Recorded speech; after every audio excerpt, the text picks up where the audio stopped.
Hello दोस्तों, नमस्कार। दोस्तों, मैं आपको वह कहानियाँ सुनाता हूँ जिन कहानियों से हम शिक्षा लेकर अपने जीवन को खुशहाल एवं आनंदमय कर सकें।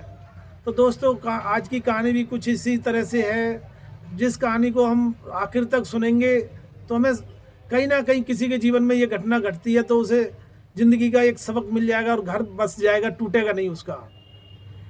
चंचल और प्रदीप की शादी को 8 साल हो चुके थे। चंचल एक बहुत ही प्रतिष्ठित कंपनी में काम करती थी। उसी कंपनी में काम करने वाले एक सहयोगी राहुल ने चंचल के प्रति कुछ अलग भावनाएं विकसित कर ली थी।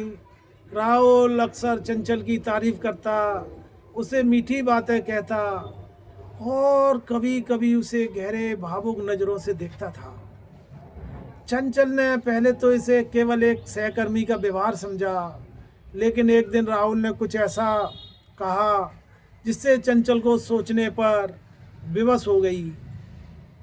एक दिन ऑफिस के बाद राहुल ने चंचल को कॉफ़ी के लिए बुलाया।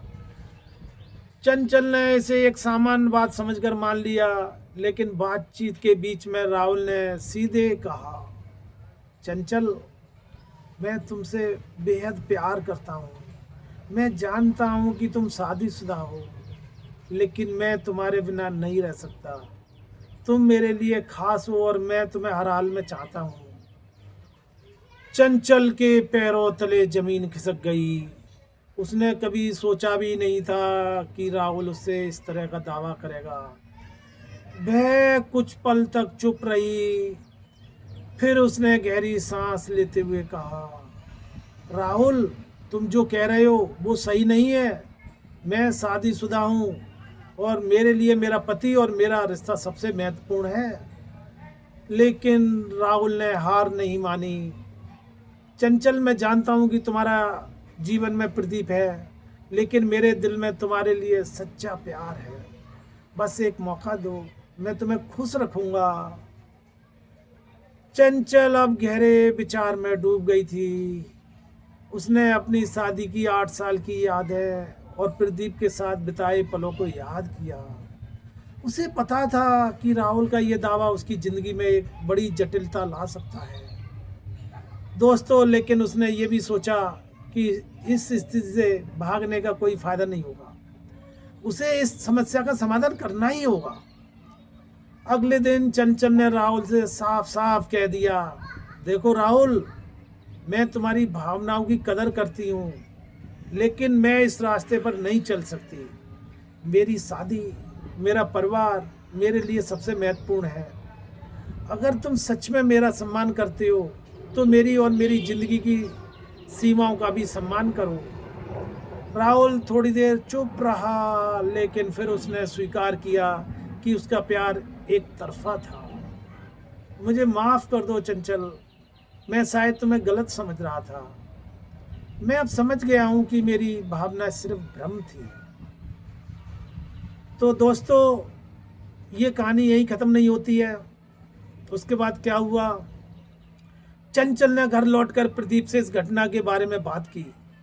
उसने अपने पति प्रदीप को पूरी ईमानदारी से सब कुछ बताया, राहुल के दावे, उसकी भावनाएं और अपनी प्रतिक्रिया। प्रदीप ने उसे ध्यान से सुना और कहा, चंचल, मैं तुम्हारे इस निर्णय की बहुत सराहना करता हूँ कि तुमने तुरंत स्पष्ट कर दिया कि तुम्हारे लिए हमारा रिश्ता सबसे ऊपर है। ये हमारे रिश्ते की मजबूती का प्रमाण है। चंचल को प्रदीप की बातों से बहुत सुकून मिला।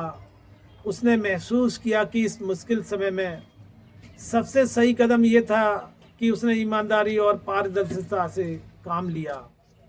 सीख क्या मिली इस कहानी से दोस्तों? हमें ये कहानी हमें सिखाती है कि जब भी कोई बाहरी चुनौती हमारे रिश्ते के सामने आए तो सबसे महत्वपूर्ण होता है कि हम अपने रिश्ते की नींव पर विश्वास रखें। दोस्तों, चाहे कितने ही बड़े दावे या आकर्षण क्यों ना हो, सच्चा प्यार वही होता है जो जिम्मेदारियों और प्रतिबद्धता को समझता है।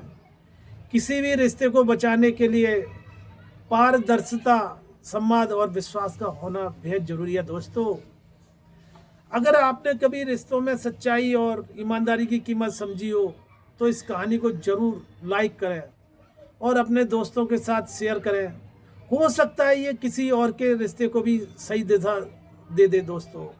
तो हमारी कहानी यहीं पर समाप्त होती है। जय श्री राम।